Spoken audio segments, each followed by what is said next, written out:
Chapter 2. Good heavens! What isn't there at the fair? Wheels, window panes, tar, tobacco, straps, onions, all sorts of haberdashery. So that even if you had 30 rubles in your purse, you could not buy everything at the fair.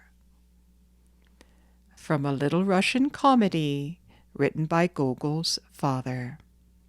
You have no doubt heard a rushing waterfall when everything is quivering and filled with uproar, and a chaos of strange, vague sounds floating like a whirlwind around you. Are you not instantly overcome by the same feelings in the turmoil of the village fair, when all the people become one huge monster that moves its massive body through the square and the narrow streets with shouting, laughing, and clatter? Noise, swearing, bellowing, bleating, roaring, all blend into one jarring uproar. Oxen, sacks, hay, gypsies, pots, peasant women, cakes, caps. Everything is bright, gaudy, discordant, flitting in groups, shifting to and fro before your eyes. The different voices drown one another, and not a single word can be caught, can be saved from the deluge. Not one cry is distinct. Only the clapping of hands after each bargain is heard on all sides. A wagon breaks down. There is the clank of iron, the thud of boards thrown onto the ground, and one's head is so dizzy one does not know which way to turn.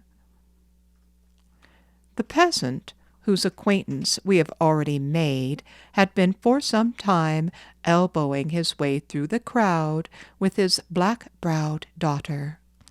He went up to one wagon load, fingered another, inquired the prices, and meanwhile his thoughts kept revolving around his 10 sacks of wheat and the old mare he had brought to sell.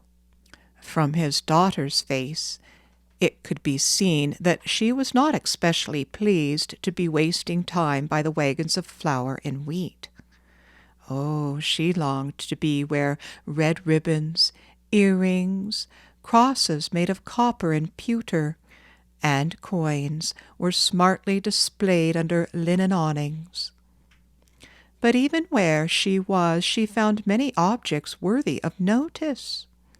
She was amused at the sight of a gypsy and a peasant, who clapped hands so that they both cried out with pain, of a drunken Jew kneeing a woman on the rump, of women hucksters quarreling with abusive words and gestures of contempt, of a great Russian with one hand stroking his goat's beard.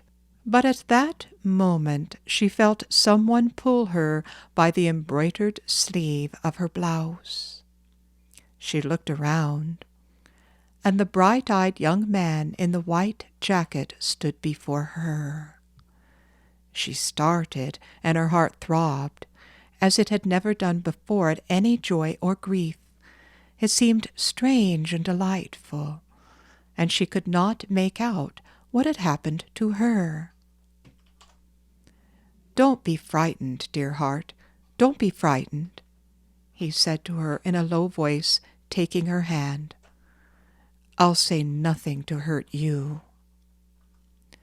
"Perhaps it is true that you will say nothing to hurt me," the girl thought to herself. "Only it is strange. It might be the evil one. One knows that it is not right, but I haven't the strength to take away my hand." The peasant looked around and was about to say something to his daughter, but on the other side he heard the word wheat. That magic word instantly made him join 2 dealers who were talking loudly, and riveted his attention upon them so that nothing could have distracted it. This is what the dealers were saying.